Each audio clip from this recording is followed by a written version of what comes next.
Hola, ¿cómo les va? Les habla Leonardo Abdala, su amigo y consiervo, quien en esta ocasión les trae una entrega más de la Didache para hablar del sacramento de la reconciliación o la penitencia u otros nombres que también lo distinguen. Este sacramento que existe en la Iglesia Católica, pero no existe en el mundo evangélico, y tengo entendido que en algunos luteranos que lo practican, pero obviamente no de forma válida.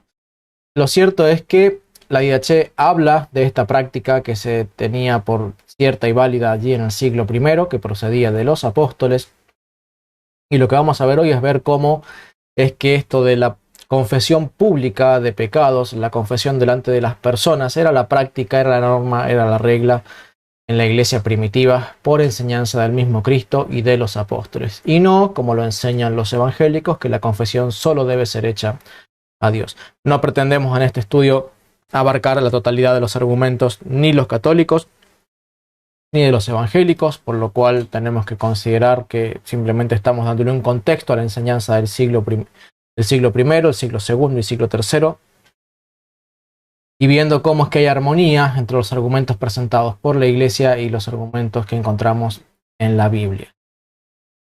Como en otros videos, les tengo que compartir que yo he sido un predicador protestante durante 21 años, y como predicador protestante creí muchas cosas acerca de la iglesia y pensaba que la iglesia mentía respecto de muchos de los sacramentos. Nosotros reconocíamos solamente 2 sacramentos, y en realidad ni siquiera como sacramentos, porque eran simplemente simbólicos para nosotros. Solamente creíamos en el sacramento del bautismo y en el bautismo en el sacramento de la cena del Señor, pero siempre entendiéndolos como simbólicos, mientras que la Iglesia reconoce 5 sacramentos más. Bueno, entre los sacramentos que los evangélicos no reconocíamos de la Iglesia Católica se encuentra el sacramento de la reconciliación, el cual establece que, si bien es cierto que Dios puede llegar a perdonar pecados sin la necesidad de la intervención del sacerdote, es necesario que siempre que se disponga de la posibilidad de hacerlo, la persona confiese sus pecados delante del sacerdote para obtener la absolución plena. Entonces, lo que vamos a ver es de qué manera en la Biblia, también tanto el Antiguo Testamento como el Nuevo Testamento, y también en los escritos de los primeros padres de la Iglesia, se enseña este sacramento tal como lo enseña la Iglesia Católica.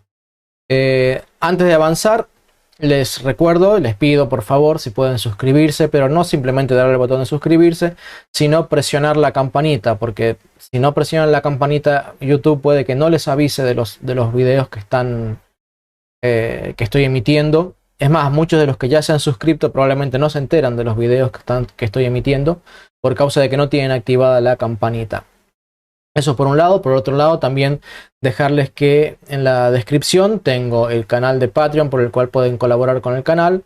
Tengo la lista de reproducción de la Didache, donde pueden ver los otros 9 videos que hemos hecho sobre esta serie de estudios de la Didache. Como así también está el link de mi testimonio y de otros contenidos que están clasificados en diferentes listas de reproducción en mi canal. Bueno, sin más demora, entonces vamos a ver un poquito qué es lo que piensa el mundo protestante acerca del sacramento de la reconciliación. Dice el Manual Práctico para la Obra del Evangelismo Personal, un material, un libro que es evangélico. Dice: la confesión auricular a los sacerdotes fue oficialmente establecida en la Iglesia romana en el año 1215. Más tarde, en el Concilio de Trento, en 1557, pronunció maldiciones sobre todos aquellos que habían leído la Biblia lo suficiente como para hacer a un lado la confesión auricular. En realidad, lo que está queriendo decir esta frase de este libro evangélico es que la Iglesia inventa, por así decirlo, el sacramento de la reconciliación en el año 1215, y después, en el Concilio de Trento, en 1500 más o menos, 1557, comienza además a maldecir y excomulgar a todos aquellos que no creyeran en el sacramento de la reconciliación. No es así. La realidad es que el Cuarto Concilio de Letrán, que es el que se celebra en el año 1215, lo que hizo no fue establecer por primera vez la práctica del sacramento de la reconciliación, sino fijar que era obligatorio para las personas recibir el sacramento de la reconciliación al menos una vez por año. Como vamos a ver a lo largo de este estudio, esto es una práctica que se viene practicando incluso desde antes de la fundación de la Iglesia, pero como sacramento fue instituido por Cristo y por los apóstoles. Hay muchos otros concilios, además del Cuarto de Letrán, que son anteriores al Cuarto de Letrán, muchos siglos anteriores al Cuarto de Letrán, que hablan del sacramento de la reconciliación, cómo participar de él, bajo qué circunstancias. Bueno, no vamos a entrar en el tema, quienes quieran profundizar en eso tendrán que leer el libro que se llama Denzinger, que es un recopilatorio de los concilios de la Iglesia Católica. Entonces, esta es la postura de la Iglesia protestante en general, o de los evangélicos también particularmente, de que la Iglesia inventa la confesión ante los sacerdotes o la confesión auricular. Recordemos, la confesión auricular es la confesión de los pecados delante de una persona, que en particular es un sacerdote, y que esa confesión tiene que ser audible por el sacerdote. Y que no existe el concepto exclusivo de que la confesión solo se puede hacer en silencio delante de Dios o en voz alta delante de Dios, pero sin otros testigos presentes, sino que los evangélicos afirman eso y la Iglesia Católica dice no, la confesión tiene que ser auricular, tiene que poder ser oída por un sacerdote para que sea válida. Volviendo al tema de la IDH, no nos olvidemos que la IDH es el punto de partida, pero es simplemente la punta del ovillo, como para poder a partir de allí ir viendo un poco qué otros textos de la Biblia y qué otros textos de otros padres de la Iglesia nos hablan también de este sacramento. Dice la IDH en el capítulo 4, versículo 14. En la reunión de los fieles confesarás tus pecados y no te acercarás a la oración con conciencia mala. Usualmente no me gusta hacer menciones al tema del griego o el hebreo, pero cuando es necesario, cuando realmente hay un valor agregado, sí realmente creo que vale la pena decirlo y mencionarlo. Cuando la IDH dice, en la reunión de los fieles confesarás tus pecados, dice literalmente, en eclesia ex homologeses. Espero que la cámara lo pueda tomar. Vamos a mostrar aquí, a ver si se ve. Lo estoy tapando acá, donde está subrayado con anaranjado. A ver si hace foco. Ahí está. En eclesia ex homologese. Allí está diciendo, en la iglesia hagan confesión exteriorizable o hacia afuera. Homologese de homologar, confesar, y ex de sacar hacia afuera. Es decir, es una confesión hacia afuera, donde uno no confiesa hacia adentro, ¿sí? Simplemente en el interior de su persona confesando a Dios, sino que confiesa hacia afuera, hacia otras personas.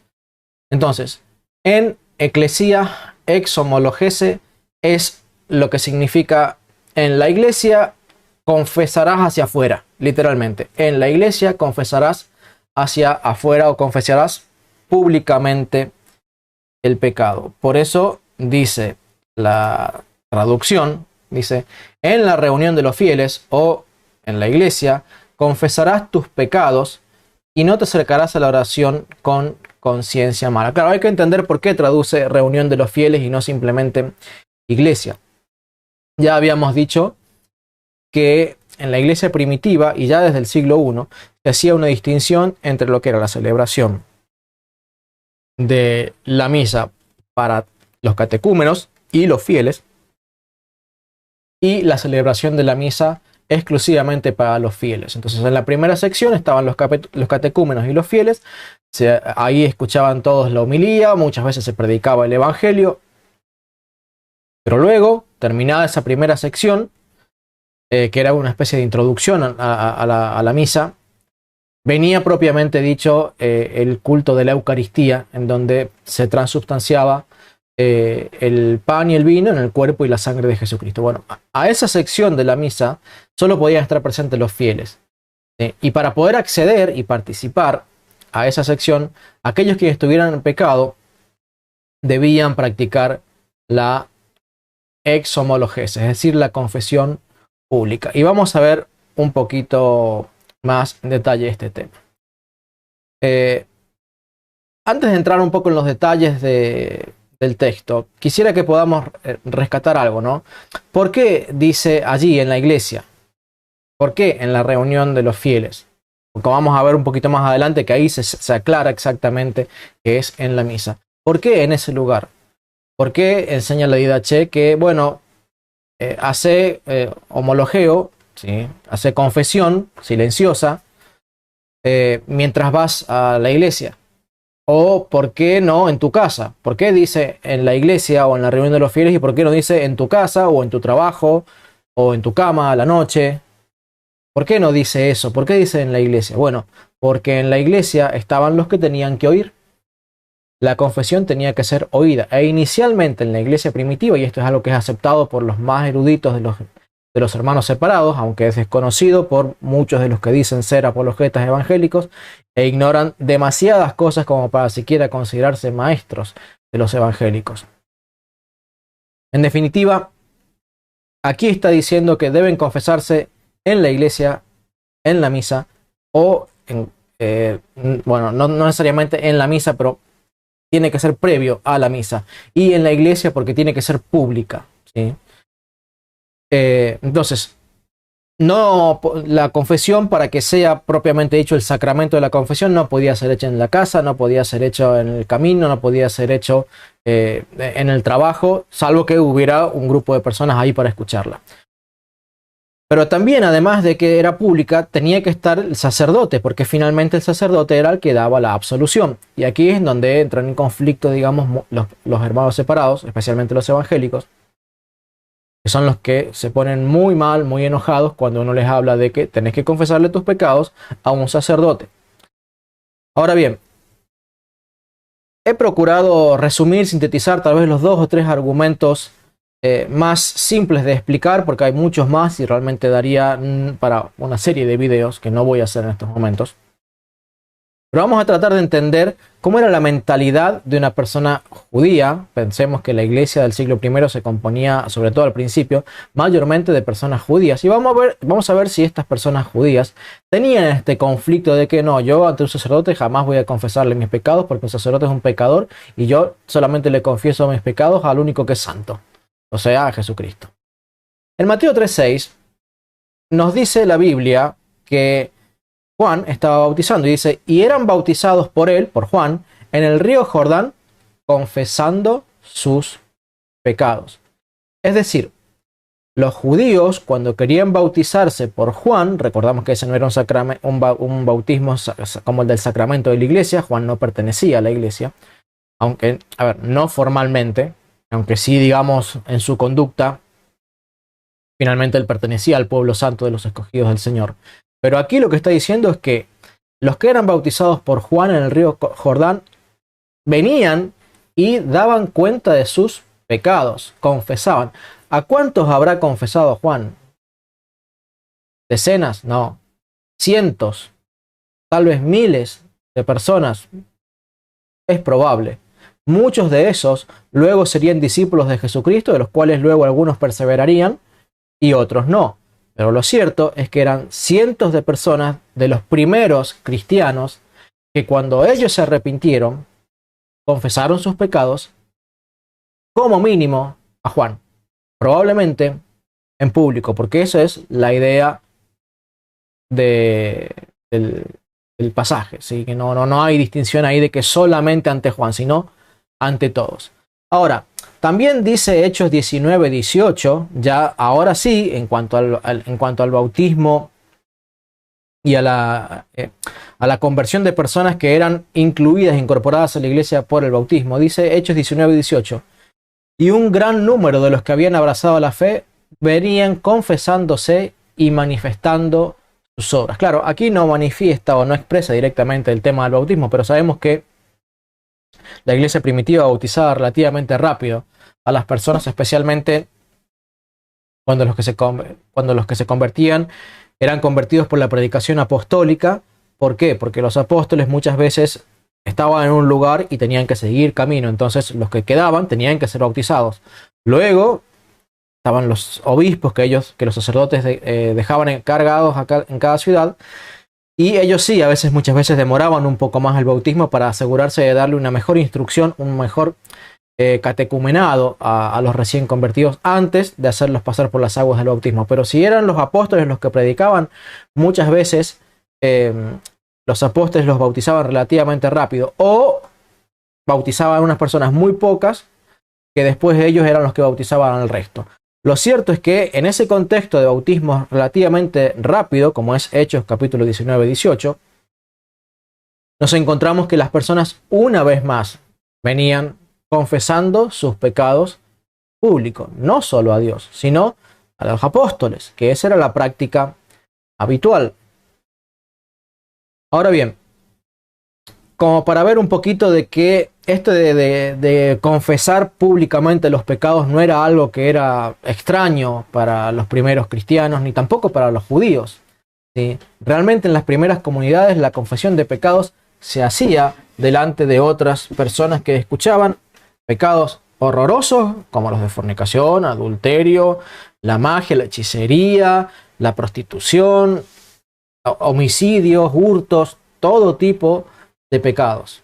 Todo tipo de pecados. Bueno, y las personas realmente, en vez de avergonzarse de haber sido perdonados en público, se regocijaban y así lo hacían. Vamos a ver un poquitito el tema de la confesión en el Antiguo Testamento, como para ver que las enseñanzas que se daban en el Antiguo Testamento acerca de la confesión tenían un contexto. Porque yo puedo elegir cualquier texto de aquí, de allá y decir, ves, aquí dice que hay que confesar tus pecados a Dios. Claro, pero no te olvides de que el Antiguo Testamento tiene un contexto. Esos personajes que vos estás leyendo, tanto sea porque escribieron los Salmos, porque escribieron Proverbios o cualquier otro libro, vivían bajo la ley. Y la ley tenía una serie de mandamientos respecto de cómo hacer una confesión ante Dios. Por ejemplo, vamos a leer en Levítico capítulo 5, versículo 5. Dice, el que ha incurrido en culpa en cualquiera de esos casos, confesará su pecado. Bueno, hasta aquí un protestante diría simplemente, bueno, acá no habla de confesarlo delante de un sacerdote, simplemente dice confesará su pecado. Pero sigamos leyendo, Levítico 5:6. Dice, y presentará al Señor como reparación por el pecado cometido, una hembra de ganado menor, oveja o cabra, como sacrificio expiatorio, y el sacerdote hará así la expiación por su pecado. ¿Sí? Hay una reparación o una penitencia que está establecida de manera fija por la ley, que debía ser de una hembra del ganado menor, una oveja o cabra, ¿sí? Como un sacrificio expiatorio. Y el sacerdote era el que sacrificaba a ese animal, a esa víctima, para ofrecerla a Dios por el pecado de la persona. Pero no termina acá, porque dice en Levítico 5:7, si no le alcanza para una res menor, es decir, si el dinero, si era una persona muy pobre, no le alcanza para una res menor, presentará al Señor como reparación por su pecado 2 tórtolas o 2 pichones, una de las aves como sacrificio expiatorio y la otra en holocausto. Y dice 5:8, le presentará al sacerdote quien ofrecerá primero la del sacrificio expiatorio, la cortará con las uñas de cabeza por la nuca sin arrancarla del todo. Dice el 5:9, rociará con la sangre de la víctima la pared del altar y derramará al pie del altar el resto de la sangre. Es un sacrificio expiatorio. Levítico 5:10, con la otra ave ofrecerá un holocausto conforme al ritual. El sacerdote hará así la expiación por el pecado que ha cometido y se le perdonará. Aquí la persona podía a lo mejor arrepentirse de su pecado, que ese pecado lo habría cometido a 500 kilómetros de distancia de Jerusalén 2 meses antes, y podía haber pedido perdón por sus pecados esa persona allí en su casa a 500 kilómetros de distancia, 300 kilómetros de distancia de Jerusalén, en lo que fuera. Pero debía ir en algún momento, ¿sí? No por cada mal pensamiento que tuviera, pero en algún momento debía ir hasta Jerusalén, y muchas veces lo hacían en las fiestas, debía ir a Jerusalén a ofrecer una víctima por sus pecados. Y si el pecado era grave, no debía demorarse, debía ir y hacerlo rápidamente, de ir hasta Jerusalén y presentar en el templo su víctima. Y el sacerdote ofrecía a la víctima y le era perdonado su pecado. Ahora, no es el único pasaje, también dice en Números capítulo 5, verso 6. Di a los hijos de Israel: si un hombre o una mujer comete cualquier pecado en perjuicio de otro, ofendiendo así al Señor, será reo del delito. 5:7, número 5:7, confesará el pecado cometido y restituirá por el daño causado con el recargo de un quinto. Se lo devolverá a la persona que haya perjudicado. Podemos ver de estos dos pasajes, tanto Levítico como Deuteronomio, capítulo 5, que en ambos casos se habla de restitución. Y esto es muy difícil de aceptar para un evangélico. Recuerdo uno de mis primeros conflictos a la hora de hacerme católico, cuando yo les preguntaba a los sacerdotes, pero ¿por qué esto de reparación? ¿Por qué esto de la penitencia? ¿Por qué no alcanza simplemente con el arrepentimiento? Porque en mi mente evangélica yo me arrepentía y sinceramente a lo mejor podía pedirle, suplicarle a Dios por el perdón de mis pecados, pero bastaba con mi arrepentimiento. ¿Sí? A nosotros se nos enseñaba que ya está, te arrepentiste, Cristo perdonó todo tu pecado allí en la cruz, no necesitas hacer más nada. ¿Sí? Entonces, el sacramento a la manera de los evangélicos es simplemente confesar silenciosamente o en voz audible tu pecado ante Dios, ¿sí? Arrepentirte de tu pecado y después no hay nada más. Pero para el israelita no bastaba el arrepentimiento, debía hacer un sacrificio expiatorio, ¿sí? Debía ofrecer al sacerdote un sacrificio expiatorio, pero además debía hacer restitución, especialmente cuando el pecado era en ofensa a otro, debía hacer restitución del daño causado. Pero ¿cómo? ¿No era que el pecado le era perdonado? ¿Por qué igualmente tiene que hacer restitución? Bueno, vamos a ver un poquito más adelante este tema de que la restitución o el concepto de la restitución en el Antiguo Testamento está también allí en los evangélicos, en los evangelios es enseñado por los apóstoles allí y también practicado por la iglesia, y por eso el sacramento se llama sacramento de la penitencia, porque uno confiesa su pecado, se le asigna una penitencia a modo de algo que uno tiene que hacer para restituir el daño provocado, sea a Dios o sea al prójimo o a ambos.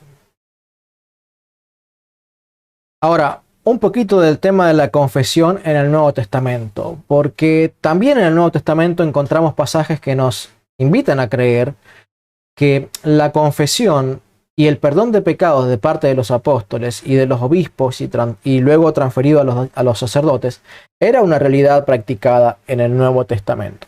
Por ejemplo, un pasaje que a mí como evangélico se me pasó por alto un montón de veces, lo he leído decenas de veces, decenas y decenas de veces. Pero siempre pensé, bueno, se lo habrá dicho los apóstoles, o qué habrá querido decir con retener los pecados o remitidos, porque yo sabía lo que significaba, pero nunca me puse a pensar, porque la traducción de la Reina Valera no me lo permitía, nunca me puse a pensar que ahí está diciendo que los apóstoles y por delegación a los obispos tenían autoridad de Cristo para perdonar pecados. Dice Juan 20:23, a quienes perdonéis los pecados, les quedan perdonados. A quienes se los retengáis, les quedan retenidos. Vuelvo a decir, como evangélicos, podemos leer un montón de comentarios. Algunos te van a decir simplemente eso se lo dijo a los apóstoles y los apóstoles eran los únicos que tenían el poder de perdonar. Otros harán alguna especie de malabarismo con la traducción para cambiar el orden de las cosas, poner los verbos en otro, dichos de otra manera, para que no diga lo que está diciendo. ¿Sí? ¿Y cómo sé que dice lo que está diciendo en esta traducción? Porque quienes hablaban griego en lengua materna, esto es, los padres de la iglesia del siglo I y II, y muchos del siglo III también, ellos entendían este texto de la manera que lo estoy entendiendo ahora. A quienes en la iglesia se le perdonen los pecados, o a quienes la iglesia, por mano de obispos y sacerdotes, les perdonen los pecados, estos, los pecados, les quedarán perdonados. Y a quienes se los retengan o a quienes no le liberen el perdón de los pecados, porque tal vez el sacerdote no lo haya a esa persona arrepentido o porque es un pecado muy grave que tiene que hacer una penitencia significativa antes de que se le conceda la absolución. Dice, a quienes no se los retengan, el cielo tampoco se los va a retener. ¿Sí? Y no solamente este pasaje dice algo similar. También dice Mateo 16:19, hablando a Pedro, a ti te daré las llaves del reino de los cielos. Lo que ates sobre la tierra estará atado en los cielos. Lo que desatares sobre la tierra estará desatado en los cielos. Bueno, es cierto que hay una especie de sinergia entre el cielo y la tierra, ¿no? Porque evidentemente Dios guía a Pedro y sus sucesores y también a los sacerdotes y obispos a tener discernimiento para ver cuándo una persona ha o no confesado realmente con arrepentimiento su pecado. ¿Sí? De manera que Dios impulsa a los sacerdotes o a los obispos a poder perdonar a quien Dios ha visto en el corazón que esa persona se ha arrepentido. Y también al contrario, si Dios no ve arrepentimiento, va a inducir al sacerdote, al obispo, a que realmente no le conceda el perdón a esa persona porque realmente no lo ve arrepentido. No lo ve arrepentido. Entonces, es lo que dice, si en la tierra no se lo conceden, en el cielo tampoco. Si en la tierra se lo conceden, en el cielo sí. Dios le ha dado de alguna manera la mayoría de edad a la iglesia. Entendámoslo a esto que estoy queriendo decir. Cuando un padre le dice al niño todas las cosas con detalles, esto sí, esto no, esto sí, esto no, a medida que el niño va creciendo, los mandamientos dejan de ser tan puntuales, ¿sí?, para ser más conceptuales. Pero no solamente eso, un niño no puede recibir las llaves del auto, ¿sí?, para manejar el auto de forma autónoma. Un niño tiene que ir con el padre o la madre conduciendo, o con el hermano mayor o un tutor conduciendo, y el niño en el asiento trasero, simplemente viendo cómo el padre o la madre o la persona autorizada conduce, porque él no está en condiciones de conducir, no ha alcanzado la madurez suficiente.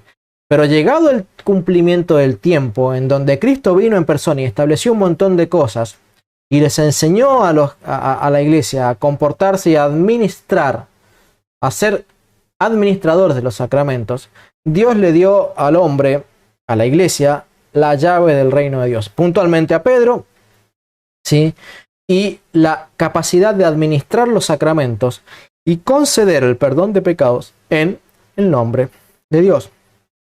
Esta es una de las tantas razones por las que en la iglesia se entiende que el sacramento, a pesar de que es algo simbólico externo, se está produciendo internamente lo que el sacramento externamente está simbolizando. ¿Por qué? Porque se le ha concedido por el poder del Espíritu Santo a la iglesia el que los sacramentos produzcan aquello que simbolizan. Ya vamos a ver un poquito más que este pasaje de Juan 20:23, donde el Señor les dice a quienes les perdonen los pecados, el cielo se los habrá perdonado, ¿sí?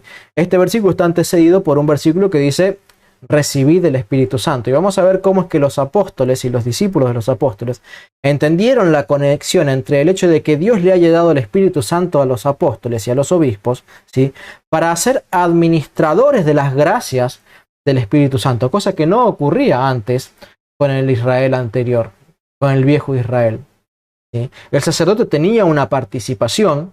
Ustedes pueden ir a Levítico capítulo 13 y 14, cuando se habla de la ley de la lepra. No lo vamos a leer porque son dos capítulos largos, ¿sí?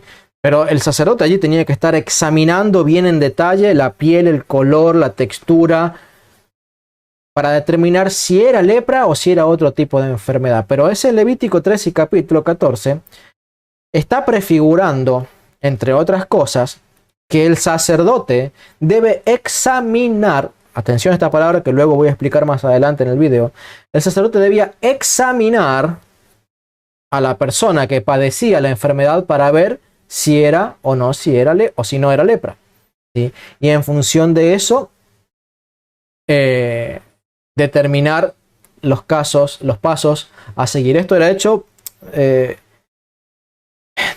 de forma literal, ¿sí?, pero aludiendo o enseñándonos a nosotros a futuro que es el sacerdote el que realmente tiene que examinar en profundidad el detalle de la situación para determinar si la persona es digna o no del perdón, si debe ser puesta en aislamiento, como dice aquí la Didache, ¿no es cierto? Lo hemos leído. Dice: en la reunión de los fieles confesarás tus pecados y no te acercarás a la oración con conciencia mala. Es decir, la persona, hasta no haber confesado sus pecados, y ya vamos a ver un poquito más adelante, de hacer otras cosas, no podía participar de la oración en la Eucaristía, ni de la Eucaristía tampoco. ¿Por qué? Porque el Antiguo Testamento le enseñaba de que si la persona era hallada culpable, el sacerdote, luego de examinar, por así decirlo, la piel, si no puede examinar el corazón, pero sí examinar la piel, y por medio de la textura de la piel, el color, y ver la llaga, el sacerdote podía determinar si esa persona debía ser excluida o si era simplemente una enfermedad menor, por así decirlo, que no merecía que esa persona se le excluyera del pueblo. Bueno, esas y muchas otras enseñanzas nos dan a entender que el sacerdote debía participar y examinar la situación de la persona, como lo hace la Iglesia Católica en el sacramento de la reconciliación. Bien, volvemos entonces al tema de la confesión en el Nuevo Testamento. Dice que se les daban las llaves del reino de los cielos. ¿Para qué? Para que ate o desate según lo que Dios les ilumine a cada uno, muchas veces por revelación divina, explícita, otras veces por revelación de la Biblia, y otras veces por la opinión y el conocimiento que previamente han adquirido los sacerdotes, o por lo que se ha establecido en la Iglesia para actuar en cada caso. Pero también dice Mateo 18:18, dice: en verdad os digo, todo lo que atareis sobre la tierra será atado en el cielo, y todo lo que desatareis sobre la tierra será desatado en el cielo. Esto no le fue dicho a ningún ángel, no le fue dicho a ningún israelita anteriormente. Dios le está dando a la Iglesia una nueva clase de autoridad que ninguna institución humana gozó antes. Dios le ha dado a la Iglesia la autoridad, ¿sí?, la autoridad delegada por Cristo para perdonar pecados en su nombre. Dejen por favor su like, dejen sus comentarios, sean buenos o malos, y como siempre digo, por favor, sean respetuosos.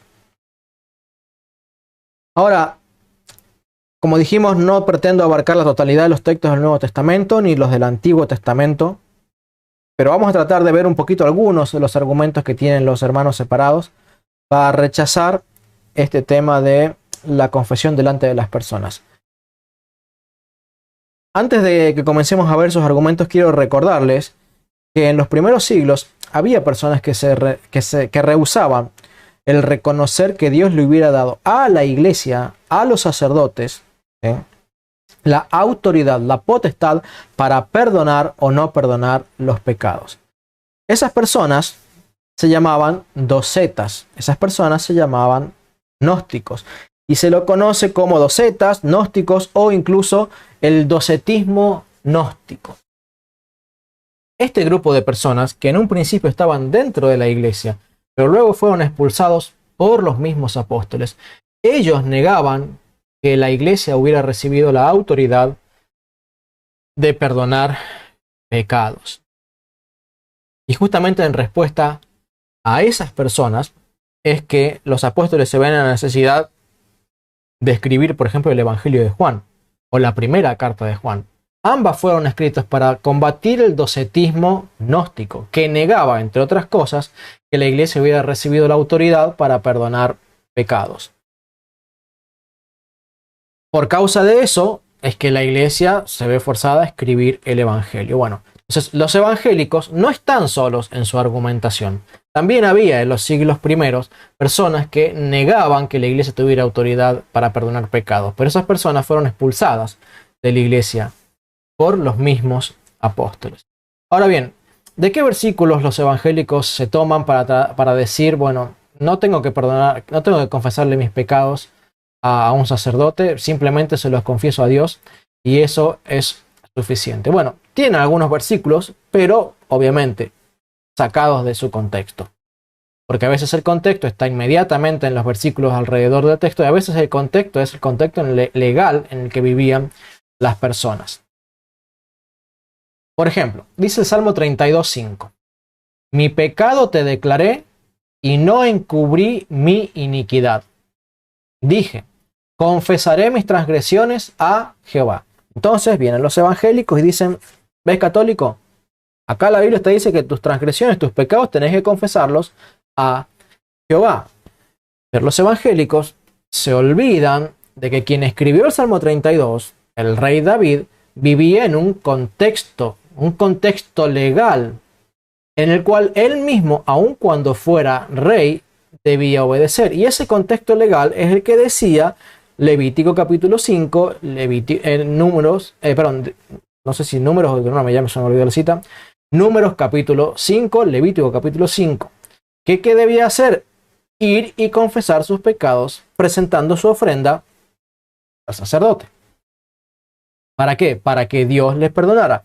Y como dijimos antes, David podía pecar en un momento, arrepentirse de eso que había cometido mal, confesar sus transgresiones al Señor, pero luego debía ir y cumplir la ley bajo la cual él vivía. Ese es su contexto legal. Miren, es como si uno dijera, bueno, tuve un accidente en el vehículo y uno escribe una carta y dice, bueno, tuve un accidente con el auto y les di los papeles a la persona que choqué, al otro auto que choqué. Esa frase así, leída de aquí a 2000 años, puede carecer completamente de sentido. Pero hoy, que una persona vive en el año 2020, sabe que le di los papeles a la persona que choqué significa, le di los papeles del seguro. Me tomó los datos del seguro, yo le tomé los datos de su seguro para que después sea el seguro el que encamine o encauce toda la situación para ver si reconoce los daños, etcétera, etcétera, etcétera. Es decir, yo puedo agarrar y dar una frase muy corta, muy breve, que declare mi intención de regularizar toda la situación, pero simplemente describo una parte de mi proceso de regularización. Pero después está todo el otro contexto legal en el que yo vivo, en donde debo cumplir con un montón de otras normativas que regulan la manera de comportarse ante una situación de esas características. Bueno, ante una situación de las características de un pecado más grave o menos grave, David dice en su salmo, a modo de devoción, de reflexión personal, dije, me voy a confesar al Señor, voy a reconocer la maldad que he cometido. Está perfecto, eso lo puedes hacer. Pero David vivía en un contexto legal que le obligaba a ir ante el sacerdote y ofrecer los sacrificios para que finalmente, en ese momento, sea perdonado.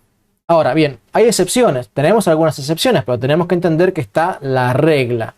Y la excepción no elimina, no ignora, no hace inválida la regla. Por el contrario, la confirma. Ahora bien, otro texto que utilizan los evangélicos es 1 de Juan 1:9. Dice, si confesamos nuestros pecados, Él es fiel y justo para perdonar nuestros pecados y limpiarnos de toda maldad. Esto lo escribe el apóstol Juan, pero de nuevo, es una carta que tiene un contexto que va más allá de la Biblia. Yo ya hablé un poco de esto en el video anterior, cuando hablé de la didaché y la enseñanza de la transubstanciación, de que existe un contexto que está más allá de la Biblia. Para muchos evangélicos, la Biblia se interpreta a sí misma. Bueno, si la Biblia se interpreta a sí misma, entonces decime en qué parte de la Biblia dice que Mateo escribió su evangelio.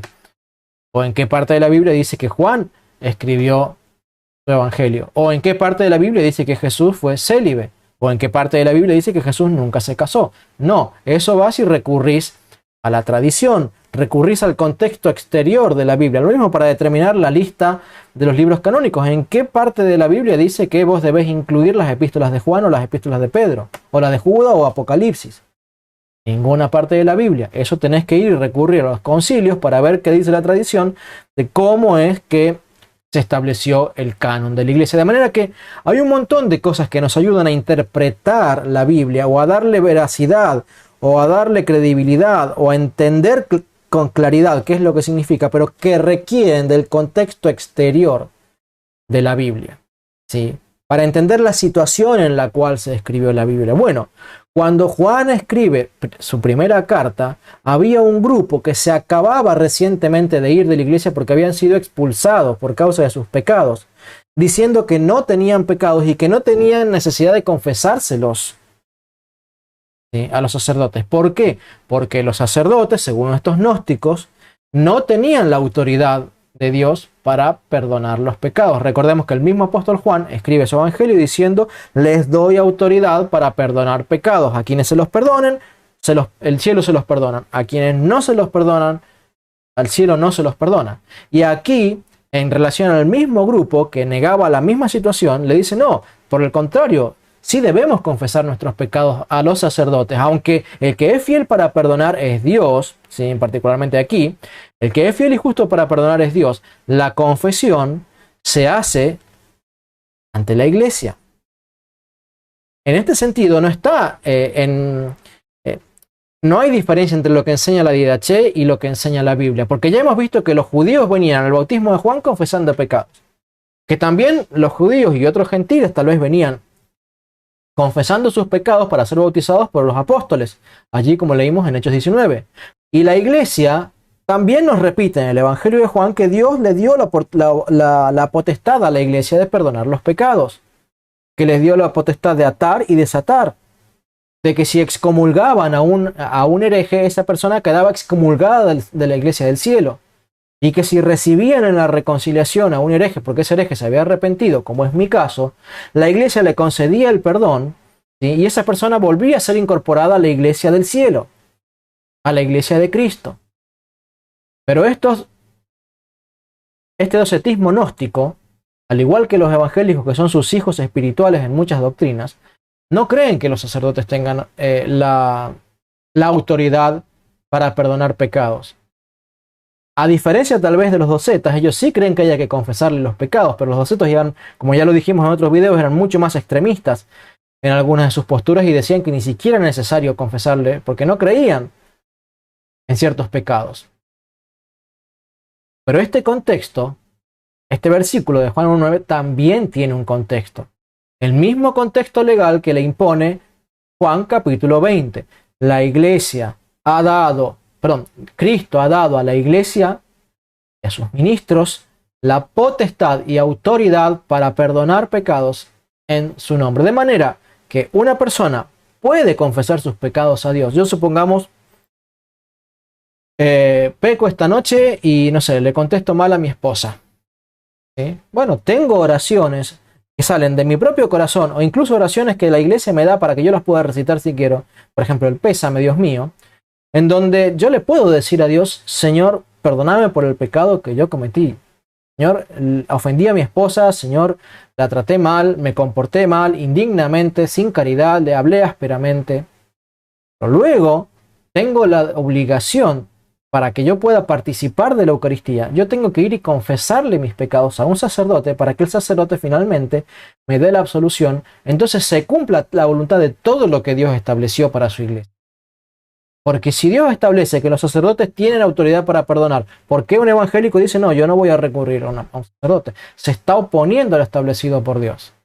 Como el nuevo orden mundial se establece lo establecido por Dios, que Dios estableció naciones y el nuevo orden mundial quiere sacar las naciones. Como el que establece que dice: yo no quiero a los gobernantes porque los gobernantes gobiernan de forma impía, pero dice el apóstol Pedro que el que se opone, dice el apóstol Pablo que el que se opone a las autoridades se opone a Dios, porque Dios estableció autoridades.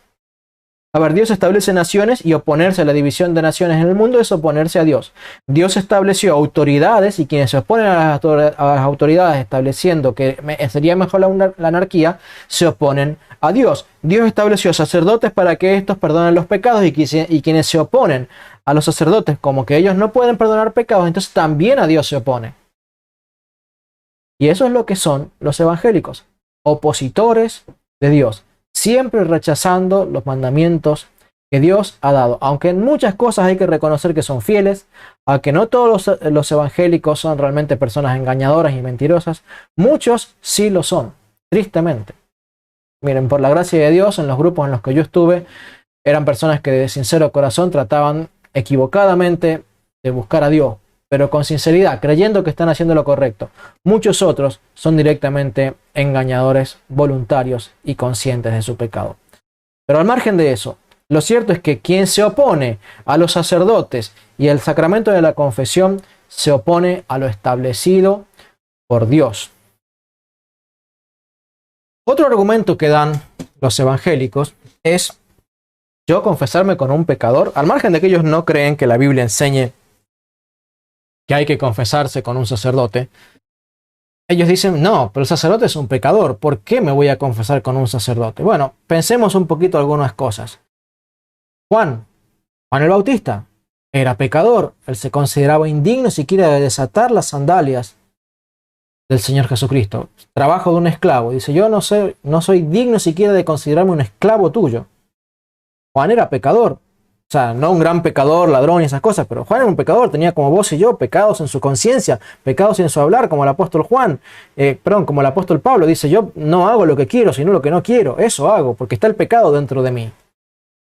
Y Juan era un pecador, y sin embargo las personas en el bautismo venían y confesaban sus pecados. Ahora, los apóstoles eran pecadores, y sin embargo, tenemos que las personas cuando se bautizaban delante de los apóstoles también confesaban sus pecados, como hemos visto uno de los ejemplos allí en Hechos capítulo 19, verso 18. Ahora, hablando de este tema, ¿no? La confesión de pecados allí en el bautismo de Juan o en el bautismo de los apóstoles era hecha delante de las otras personas que también estaban allí, los cuales también eran pecadores. Pero un poquito más, o sea, en las iglesias evangélicas, la persona que te bautiza es un pastor o un delegado del pastor, es un pecador. ¿Por qué no consideras inválido el sacramento del bautismo siendo que es administrado por un pecador? Bueno, en ese caso se ve que no te diste cuenta tal vez de que vos estás diciendo no, el sacramento de la reconciliación no puede ser un sacramento válido porque es un hombre pecador. ¿Sí? ¿Cómo puede perdonarme los pecados un hombre pecador? Bueno, el bautismo, según la Biblia, es para perdón de pecados. Y lo administraba una persona que era pecadora, un sacerdote, un obispo, un apóstol. ¿Sí? Entonces, una persona que era pecadora administraba el sacramento del bautismo que regeneraba y perdonaba todos los pecados pasados de la persona. Ahora, esas mismas personas que podían administrar el sacramento del bautismo para perdonar pecados, también podían perdonar los pecados en el nombre del Señor en el sacramento de la reconciliación, porque el bautismo solo perdonaba los pecados pasados, no los pecados futuros como enseñan los evangélicos o algunos de los evangélicos. Para los pecados futuros hay que seguir confesándose delante tal vez de esa misma persona que escuchó tu confesión el día de tu bautismo. No fue mi caso, yo me bauticé de niño, pero cuando yo me aparté de las herejías y me volví a la Iglesia Católica, tuve que, previo a poder participar de la Eucaristía, confesar mis pecados. Todos los pecados que yo recordé de mi vida. Fue una confesión bastante larga. Y mi esposa, que sí se bautizó en la Iglesia Católica, porque su bautismo no era válido, ella sí tuvo que agarrar y confesar también todos los pecados de su vida delante de un sacerdote. El mismo sacerdote que tal vez, bueno, no fue este caso no fue así, fueron dos sacerdotes distintos, pero en el caso de muchas personas es el mismo sacerdote válido y que válidamente le administró el sacramento del bautismo siendo un hombre pecador y se le perdonaron los pecados. Ese mismo sacerdote, hombre pecador, puede, por el poder del Espíritu Santo y por la autoridad que de Cristo le ha conferido, perdonar pecados en el sacramento de la reconciliación. Ahora, vamos un poquitito más allá. Santiago 5:14 dice, ¿está enfermo alguno de vosotros? Llame a los presbíteros, a los sacerdotes de la iglesia, que oren por él y lo unjan con óleo en el nombre del Señor. Y dice Santiago 5:15, la oración hecha con fe salvará al enfermo y el Señor lo restablecerá. Y si hubiera cometido algún pecado, le será perdonado. Si bien este no es el sacramento explícitamente de la reconciliación, que es otro sacramento conocido como la extrema unción, una persona que está tal vez al borde de la muerte, ¿sí? Dice, llama a los sacerdotes, estos le ungen con el óleo sagrado, ¿sí? Oran por él, ¿sí? Y los pecados le son perdonados. De vuelta, este no es el sacramento de la reconciliación, es otro sacramento, pero de nuevo, estos ancianos, estos presbíteros, estos sacerdotes que van y ungen con el óleo del Señor y en el nombre del Señor oran por él y le perdonan los pecados, son también pecadores. O sea, ya tenemos 3 sacramentos en los que hay perdón de pecados y es administrado por personas pecadoras. Y los 3 sacramentos los acabamos de tomar de la Biblia. ¿Sí? El bautismo es para perdón de pecados y lo dan los sacerdotes pecadores. El sacramento de la confesión o de la reconciliación es para perdón de pecados y lo ofician o lo administran sacerdotes pecadores. Y el sacramento de la extrema unción también es para el perdón de pecados y lo ofician, lo administran sacerdotes pecadores. Y está en la Biblia. No nos digas que los católicos no somos bíblicos en lo que estamos administrando. Y no salgas con que no, y que la Virgen y que los rezos. Hablaremos de eso en otro momento, pero por desviarte tras esos argumentos, no pierdas de vista que te estoy demostrando que en la Biblia hombres pecadores administran los sacramentos de Dios. En el Antiguo Testamento a la manera de la ley de Moisés y en el Nuevo Testamento a la manera de la ley de Cristo. Pero no puede ser jamás de los jamases un argumento válido que vos digas, no, yo no me confieso delante de un sacerdote porque es un pecador, yo me confieso solamente delante de Dios. Eso es orgullo. Porque te aseguro que es mucho más difícil ir y decirle al mismo sacerdote con el que te confesás todos los domingos, ¿sabes? Padre, he errado en esto, he pecado en esto de nuevo. Lo que fuera, que robé, que golpeé, que lo que fuera. Es muy difícil delante de una persona, te humilla de una manera que es increíble. Cuando vos tenés que decirle a un sacerdote, Padre, míreme a la cara, esta persona ha hecho la misma maldad de la que se arrepintió hace, no sé, 3 días atrás. Pero dice la Biblia, el que se humilla será ensalzado. Y el que por orgullo no quiere confesar sus pecados a la manera del mandamiento de Dios, será humillado. El que quiere decirle no, yo solamente delante de Dios y delante de los hombres nada, primero que está desobedeciendo a Dios. Y segundo, que por orgullo, por orgulloso, va a ser humillado. Y lo que no quiso confesar delante de otros será expuesto a la luz delante de toda la humanidad allí en el día del juicio. Bueno, sé que vamos avanzando, ya llevamos un buen tiempo con el mensaje. Por favor, dejen sus comentarios. Como siempre digo, por favor, con respeto, no escriban en mayúscula. Hay personas que van a escribir en mayúscula de seguro porque son maleducados, no saben que eso significa gritar o insultar a la otra persona. ¿Sí? Yo entiendo que algunas personas pueden escribir alguna frase con mayúscula para resaltar, ¿sí? Pero escribir todo en mayúscula, por favor, no. Tiendo a eliminar esa clase de comentarios. Bueno, vamos a avanzar un poquitito más con otros aspectos de este sacramento. El sacramento de la confesión y la penitencia. Hemos visto en el capítulo 4, versículo... Se me fue. Capítulo 4, versículo 14 de la Didache, que dijimos que se debía hacer en la iglesia, decía, donde estaban todos los fieles, ¿sí? Se debía confesar sus pecados al sacerdote con una palabra que es exhomologeo y abstenerse de la Eucaristía, ¿sí? Si no se había limpiado la conciencia por medio del sacramento de la confesión. Pero no hemos dicho mucho acerca de la restitución. Hemos dicho lo que decía la ley levítica, que decía que debía reparar el daño cometido ante Dios, ¿sí? Por medio del sacrificio, y ante los hombres si había habido algún hombre damnificado. Ahora bien, vamos a ver qué dice la Didache respecto de la penitencia, porque ya hemos visto lo que dice la Biblia. Vamos a ver qué dice la Didache respecto de la penitencia. Dice Didache capítulo 10 versículo 6. El que sea santo, que se acerque. El que no lo sea, que haga penitencia. Una de las cosas que podemos notar al leer la IDH 10.6, es que acá dice el que sea santo que se acerque, es decir, el que esté viviendo en santidad, el que tenga alguna clase de pecado, especialmente si es un pecado grave, no se puede acercar a la Eucaristía. El que esté en santidad, ¿sí?, que se acerque. Y el que no esté en santidad, que tenga algún pecado, dice, haga penitencia. La penitencia que le dé el sacerdote. ¿Sí? Ahora bien, vamos a ver que acá hay una palabra, un verbo, que es haga penitencia. Y no simplemente un sienta o piense. ¿Por qué? ¿Por qué digo esto? Porque los evangélicos en general traducen una palabra que hay en la Biblia que se debería traducir como penitencia y la traducen como arrepentimiento. De nuevo, en la concepción de los sacramentos o de la vida espiritual concebida por un evangélico, no hace falta restitución. Ellos no hacen distinción entre pena y culpa del pecado.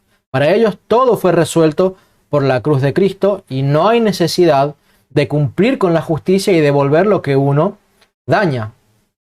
¿Sí?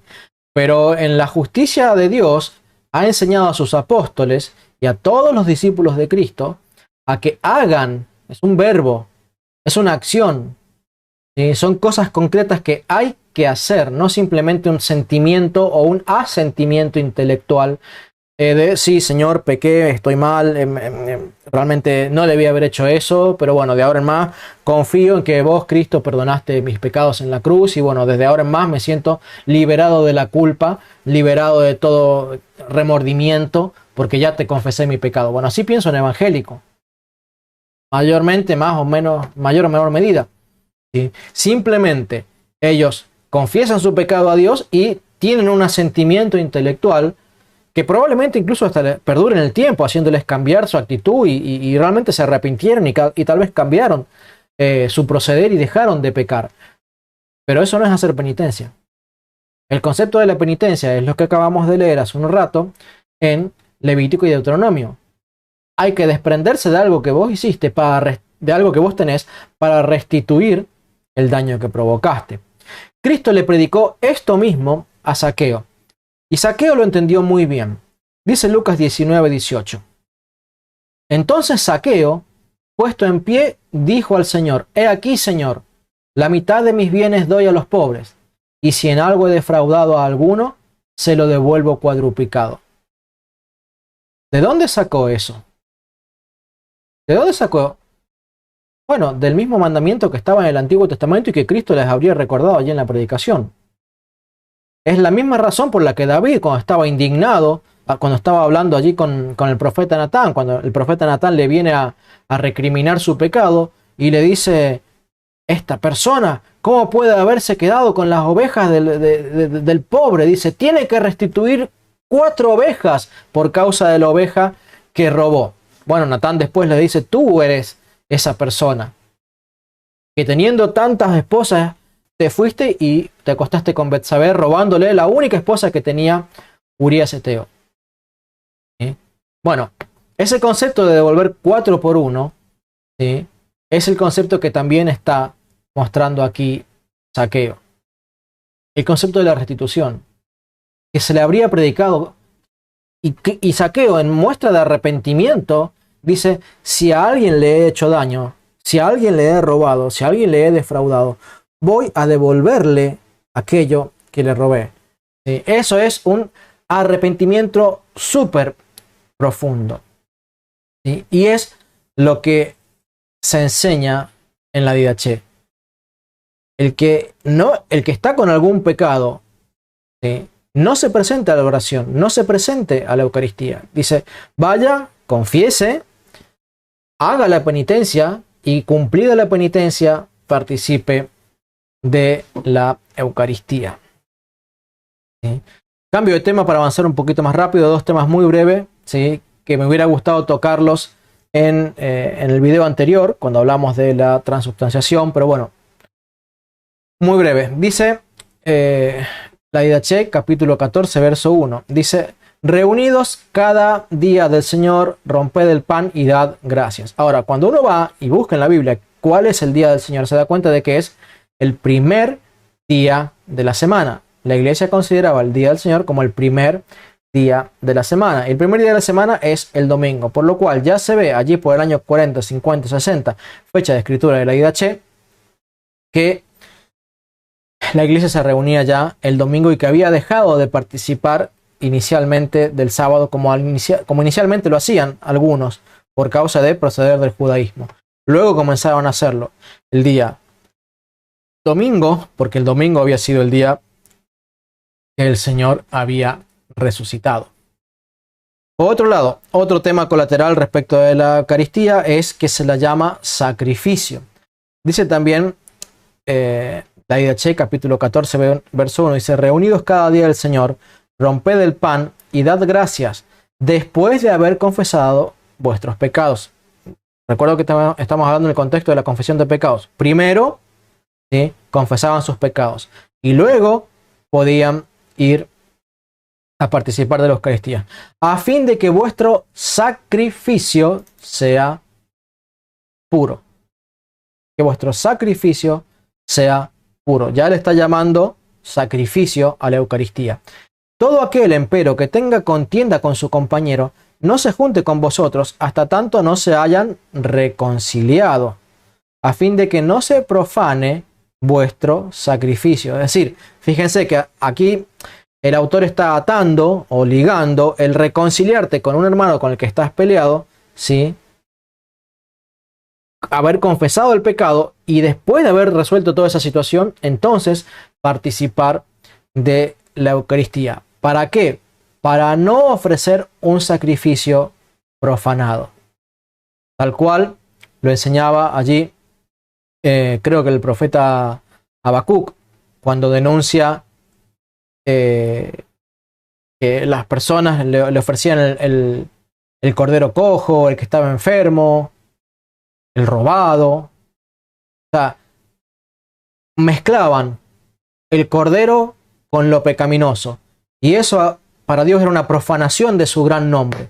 Y por eso es que cita el autor de la IDH, dice: porque este sacrificio, hablando de la Eucaristía, este es el sacrificio del cual dijo el Señor: en todo lugar y en todo tiempo se me ofrece un sacrificio puro, porque yo soy Rey grande, dice el Señor, y mi nombre es admirable entre las naciones. Entonces, participar en pecado de la Eucaristía es profanar el nombre del Señor. Es hacer un sacrilegio, ¿sí?, en adulterio, en fornicación, en robos, en hurtos, en maledicencia, en homosexualidad, en blasfemias, en rebeldía, peleas, en sectas, en divisiones, en cismas. Todos esos son pecados que profanan el nombre de Dios. Los hermanos católicos y los hermanos separados. El hermano que se separó no está reconciliado con la iglesia. Han decidido salirse de la iglesia, pelearse con la iglesia, pelearse con los sacerdotes, negar todos los sacramentos de Cristo, negar la sucesión apostólica, negar el canon de la iglesia que usaban los apóstoles y sus discípulos, y Cristo mismo, negar casi todas las cosas que enseña la iglesia católica para hacer su propio evangelio, ¿sí?, levantar su propio altar, un sacrificio ajeno, impuro, profanado. Bueno, ¿qué deben hacer los hermanos separados? Volver a la comunión con los hermanos, a la única iglesia, como lo dice aquí. Dice: si hay peleas con tu compañero, con tu hermano, no participes, tenés que venir, reconciliarte, hacer como tuve que hacer yo, el sacramento de la reconciliación, y decirle al sacerdote todas las cosas malas que yo había hecho, confesarme para estar puro, y a partir de ahí poder participar de la Eucaristía. Bueno, este es un canal de apologética patrística, así que no podía faltar la sección en donde empecemos a ver qué enseñaban los maestros de los primeros siglos, los grandes apóstoles o los grandes obispos de los primeros siglos acerca del sacramento de la reconciliación. Vamos a leer lo que dice el Catecismo de la Iglesia Católica. Dice el Catecismo de la Iglesia Católica en el numeral 1447. Durante los primeros siglos, la reconciliación de los cristianos que habían cometido pecados particularmente graves, después de su bautismo, como por ejemplo idolatría, homicidio o adulterio, estaba vinculada a una disciplina muy rigurosa, según la cual los penitentes debían hacer penitencia pública por sus pecados, a menudo durante largos años, antes de recibir la reconciliación o la absolución. A este orden de los penitentes, que solo concernía a ciertos pecados graves, solo se era admitido raramente y en ciertas regiones una sola vez en la vida.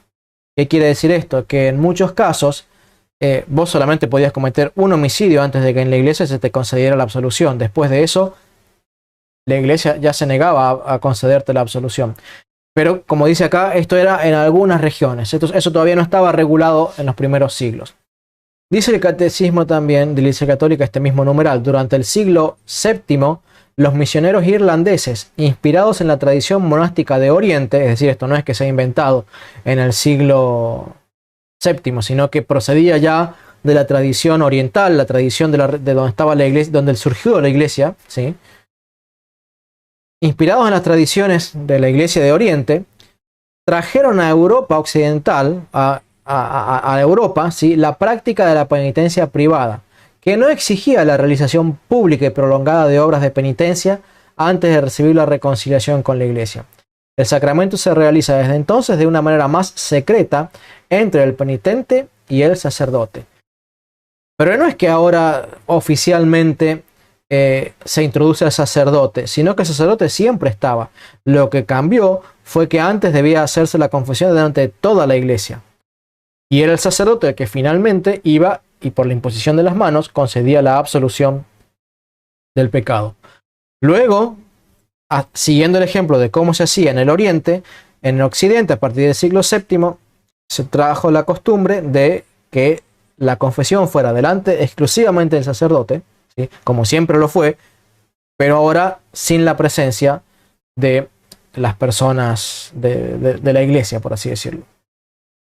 Dice Cipriano de Cartago en su escrito a los presbíteros y diáconos: pues cuando se trata de pecados menores, los pecadores hacen penitencia todo el tiempo señalado. Practican la exhomologesis según está ordenado. ¿Se acuerdan que en la IDH les dije que la frase literalmente dice en la iglesia confiesen sus pecados y que la palabra es en eclesia exhomologese? Bueno, aquí Cipriano está tomando la misma palabra, exhomologesis, es decir, homologesis de homologar, de decir lo mismo, confesar, pero exhomologesis es sacar afuera, y la confesión pública, dice. En los pecados menores hacen penitencia todo el tiempo señalado, practican la exhomologesis según está ordenado y recuperan el derecho de la comunión por la imposición de las manos del obispo y del clero, es decir, no solo del obispo, sino de los sacerdotes. Atención, ya se utilizaba también la palabra clero. Ahora, en el tiempo adverso, cuando dura todavía la persecución, cuando todavía no goza de paz la iglesia, son admitidos a la comunión, se ofrece el sacrificio en nombre de ellos y sin haber hecho penitencia ni exhomologesis, sin imposición de manos ni del obispo ni de los clérigos.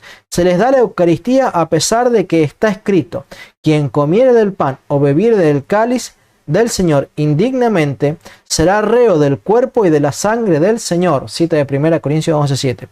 Ahora, ¿qué está diciendo acá Cipriano? Que había ya también allí en Cartago personas que empezaban a tener y retener las costumbres de los docetas y los gnósticos. Es decir, no creer en la necesidad de la confesión auricular de los pecados. La diferencia es que estos sí participaban de la Eucaristía, pero al modo evangélico. ¿Sí? Participaban de la cena del Señor, pero sin que hubiera una confesión previa, sin que esa confesión sea ni pública ni privada, no se practicaba la exhomologesis. ¿sí? Y no había sacerdote que escuchara el pecado, no había sacerdote que impusiera las manos, y no había sacerdote que devolviera a la comunión de la iglesia a esa persona. Entonces, ¿qué pasaba? Esa persona estaba profanando el sacrificio de Cristo, ¿sí? Y citaba Cipriano la cita del apóstol Pablo: quien comiere del pan o bebiere del cáliz del Señor indignamente, es decir, profanando el sacrificio de la Eucaristía, será reo del cuerpo y de la sangre del Señor que allí estaban presentes. ¿Sí? Bueno, dejen sus comentarios. Si ya no le diste like, si todavía no le diste like, dale like. Si no estás suscrito, suscríbete y no te olvides de activar la campanita para que te lleguen todos los videos que uno hace. Si no, YouTube solamente te va a notificar de los videos que más éxito tengan, pero no de todos los videos. Si puedes perderte contenido que te interese. Otra vez Cipriano, pero esta vez no en la carta dirigida a los sacerdotes y a los obispos, sino, o a los diáconos, sino al pueblo, a los laicos. Dice Cipriano, siglo III: me entero no obstante de que algunos de los presbíteros, sin tener presente el Evangelio, sin considerar lo que nos han escrito los mártires, sin respetar en el obispo la dignidad de su sacerdocio y de su cátedra, ya han comenzado a ponerse de acuerdo con los lapsos, es decir, los caídos que habían apostatado y habían rendido culto de idolatría a los ídolos, ¿sí? Ya han comenzado a ponerse de acuerdo con los caídos, los lapsos, a ofrecer por ellos el sacrificio y a darles la Eucaristía, a pesar de que conviene dar por su orden estos pasos. ¿Sí? Pues, si por los pecados menores, que no van directamente contra Dios, se observa penitencia en el tiempo justamente determinado, si se cumple la exhomologesis una vez examinada la vida del que hace la penitencia, y nadie puede llegarse a la comunión si antes no le ha sido impuesta la mano por el obispo y el clero, cuanto más en estos gravísimos y extremos pecados conviene que sea todo observado cauta y moderadamente según la enseñanza del Señor. Es decir, Cipriano primero remite la enseñanza del sacramento de la reconciliación, la imposición de las manos, a los tiempos del Señor, a los evangelios, ¿sí? Primero al mandato del Señor, a los evangelios, a las enseñanzas de los grandes mártires de la iglesia, probablemente los obispos discípulos de Cristo, los obispos discípulos de los apóstoles, ¿sí? Y en menosprecio hasta del mismo obispo que está de turno en ese momento, dice, hay sacerdotes, digamos, modernistas, pero de la época antigua, ¿sí?, que le permiten al pueblo participar de la Eucaristía estando en pecados leves y graves. No, les da lo mismo, profanando el sacrificio del Señor. Entonces dice, si conviene hacerlo aún con los pecados leves, ¿cuánto más en el pecado de una apostasía, en el pecado de un lapso, de un idólatra, de una persona que cayó en la idolatría, que es un pecado considerado gravísimo por la Iglesia Católica? Pero Cipriano entonces practicaba y enseñaba que el sacramento de la reconciliación se remitía a los tiempos apostólicos, al igual que la Didache, que se escribe en las pocas décadas después de la resurrección de Jesucristo. Notemos otra cosita más allí de la cita de Cipriano, porque dice, si se cumple la exhomologesis una vez examinada la vida del que hace penitencia. ¿Se acuerdan que yo les mencioné que los sacerdotes debían examinar la piel del leproso? ¿Sí? Que debían determinar si realmente había habido intención o no en el pecar, o que literalmente, digamos, en el pasaje de Levítico capítulo 13 y 14, que debían examinar si era lepra o si era una enfermedad parecida a la lepra, pero no era lepra, en función de apartar o no a esa persona de la comunión. Bueno, esa es la enseñanza que está tomando aquí para llamar a la palabra examinar. El sacerdote debía examinar a la persona y decirle de qué pecados te acusas y empezar a indagar para determinar si la persona realmente está arrepentida. Y por eso dice 1 Corintios 11:31, el mismo apóstol Pablo, si pues nos examinásemos a nosotros mismos, no seríamos juzgados. Es decir, primero el creyente se hace un examen interno. Si en ese examen interno determina el creyente que tiene pecados, que su conciencia le acusa como graves, ¿sí?, o no, tal vez hasta pecados veniales, debe ir y confesar sus pecados ante el sacerdote. Es obligatorio en el caso de los pecados mortales, pero no obligatorio en el caso de los pecados veniales. Dice, primero nos examinamos a nosotros mismos, ¿sí?, y luego es el sacerdote el que nos examina para ver si realmente estamos verdaderamente arrepentidos. Entonces se nos imponen las manos o se concede la absolución por el poder y la autoridad que Cristo le ha dado a la iglesia. ¿Y por qué dice Pablo esto de examinarse a uno mismo? ¿Sí? Porque 1 Corintios 11:28 había dicho previamente, examínense cada uno a sí mismo y entonces coma del pan y beba del cáliz, porque el creyente no podía participar en pecado. Esas personas que están viviendo una vida no heterosexual y van y participan de la Eucaristía, están profanando el sacrificio, están comiendo su propia condenación. Las personas que participan en cismas, como enseña 1 Corintios 11:31, que enseña 1 Corintios 11, los pasajes previos a eso, que participan estando peleados con sus hermanos, que participan estando en un cisma, en una división, están comiendo y bebiendo su propia condenación. Deben reunirse nuevamente, reconciliarse con la Iglesia Católica. ¿Sí? Esta es la práctica de la Iglesia primitiva, la Iglesia Católica. Vamos a ver qué dicen otros padres de la Iglesia. Dice Orígenes en las homilías sobre los Salmos, capítulo 2, verso 4. Además de estas tres, hay también una séptima razón, aunque dura y laboriosa. La remisión de los pecados por medio del sacramento de la penitencia, cuando el pecador lava su almohada con lágrimas, cuando sus lágrimas son su sustento día y noche, cuando no se retiene de declarar su pecado al sacerdote del Señor, ni de buscar la medicina a la manera del que dice, ante el Señor me acusaré a mí mismo de mis iniquidades, y tú perdonarás la deslealtad de mi corazón. ¿Qué está citando? Está citando el Salmo 32, el mismo que los evangélicos dicen, ¿ves? Aquí el Salmo dice que tenés que confesarte delante de Dios. Bueno, aquí Orígenes está diciendo que sí, tenés que confesarte delante de Dios por medio del sacerdote. Dice, el que va y busca al sacerdote para confesar su pecado, así como lo dice el Salmo 32. Interesante. Siempre es un tema de interpretación. Como dijimos, el Salmo 32 se escribe en un contexto. Hay una ley que obligaba a David a confesar sus pecados delante de Dios, pero ir delante del sacerdote también. Y así en la iglesia. El cristiano debe confesar sus pecados de Dios. Lo antes posible, mejor, pero finalmente ir ante el sacerdote y realmente mostrarle arrepentimiento. No fingido, verdadero.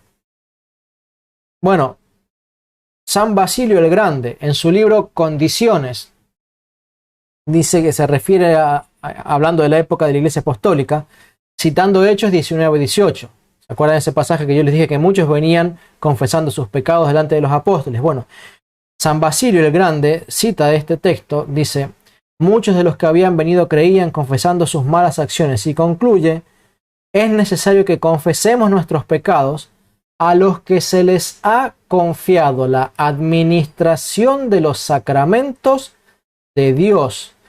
Tenemos esa frase, ¿no?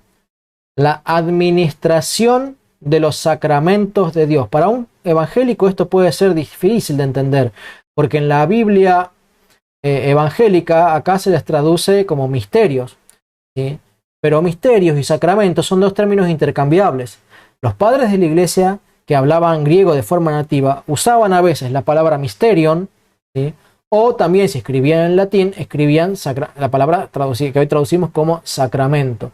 Pero es la misma palabra. Los apóstoles eran administradores de los sacramentos de Dios y le dieron esa administración a los obispos.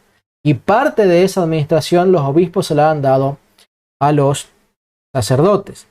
Y dice a quienes se les ha confiado la administración de los sacramentos de Dios. Citando 1 Corintios 4:1 dice: así que los hombres deben considerarnos como siervos de Cristo y como los encargados de los sacramentos de Dios.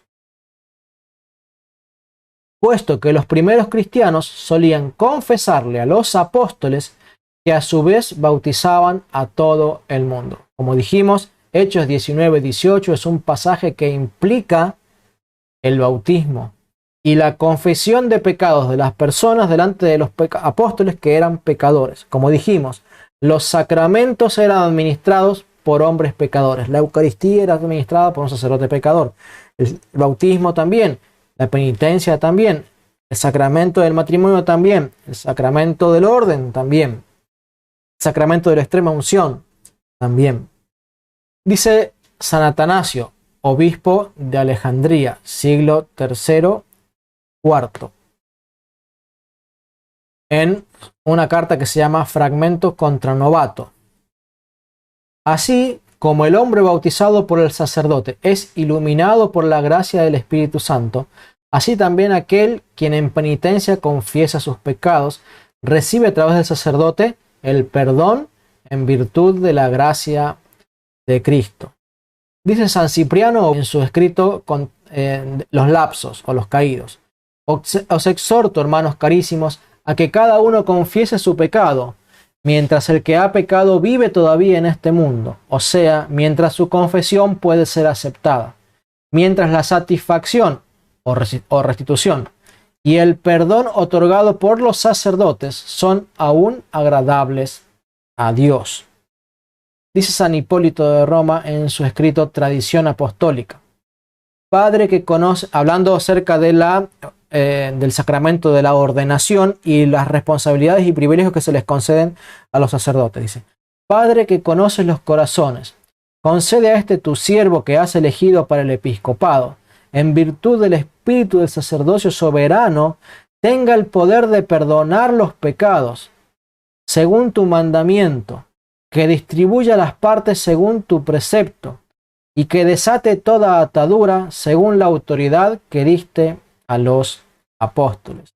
Ahora, en el siglo IV hay un libro que se llama Constituciones Apostólicas. Dice lo siguiente: otórgale, oh Señor Todopoderoso, a través de Cristo, la participación en tu Santo Espíritu, para que tenga el poder para perdonar pecados de acuerdo a tu precepto y tu orden, y soltar toda atadura, cualquiera sea, de acuerdo al poder en el cual has otorgado a los apóstoles. Como dijimos en estos textos mencionados del Evangelio de Juan, por ejemplo Juan 20:23, cuando dice, o 22, dice que Él les sopló sobre ellos y les dio el Espíritu Santo, y dice a continuación, en el verso 23, vayan y les doy la autoridad para perdonar pecados. ¿Sí?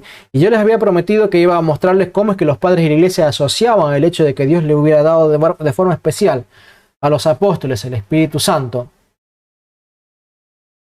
y que eso los facultaba para ir y perdonar pecados. Y aquí también en las constituciones apostólicas está diciendo lo mismo que San Hipólito. En el momento de consagrar a un sacerdote o a un obispo, dice: concédele conforme a tu mandato el poder perdonar pecados, porque le has dado tu espíritu como se lo diste a los apóstoles. Dice San Ambrosio, obispo de la ciudad de Milán, en su escrito sobre la penitencia: profesan mostrando reverencia al Señor, reservando solo a Él el poder de perdonar pecados. Mayor error no pueden ser que el que cometen al buscar rescindir de sus órdenes, echando abajo el oficio, refiriéndose al sacerdote, que él confirió. La Iglesia lo obedece en ambos aspectos, al ligar el pecado y al soltarlo, porque el Señor quiso que ambos poderes deban ser iguales. ¿Y a qué se está refiriendo? A personas que, al igual que los evangélicos hoy, en aquel tiempo también decían que los sacerdotes no podían perdonar pecados. Y dice San Ambrosio, obispo de Milán: no se puede cometer mayor error que este, que desechan al sacerdote al cual Jesucristo le confirió un oficio especial. La Iglesia obedece tanto el poder que le ha dado de atar como el de desatar. Otra vez San Ambrosio, en otra parte también del libro de la penitencia, pareciera imposible que los pecados deban ser perdonados a través de la penitencia. Cristo otorgó este poder a los apóstoles y de los apóstoles ha sido transmitido al oficio de los sacerdotes. Otra vez también en el escrito sobre la penitencia de San Ambrosio, el poder de perdonar se extiende a todos los pecados. Dios no hace distinción. Él prometió misericordia para todos y a sus sacerdotes les otorgó la autoridad para perdonar sin ninguna excepción. Dice San Agustín, obispo de la ciudad de Hipona, en su escrito La agonía de Jesucristo, o la agonía de Cristo. No escuchemos a aquellos que niegan que la Iglesia de Dios tiene poder para perdonar todos los pecados. Y a mí me sorprende. Siglo I, Juan tenía que enfrentar a los docetas gnósticos que negaban la autoridad de la Iglesia para reconciliar con Dios a las personas, el sacramento de la reconciliación. El apóstol Pablo también tenía que lidiar contra esas personas. En el siglo II también los discípulos de los apóstoles tenían que lidiar con esas personas. En el siglo III hemos encontrado a obispos acá también quejándose de que habían personas que decían que no era necesario perdonar los pecados por mano de los sacerdotes, o que no tenían la autoridad para perdonar pecados. Y llegamos acá al siglo IV.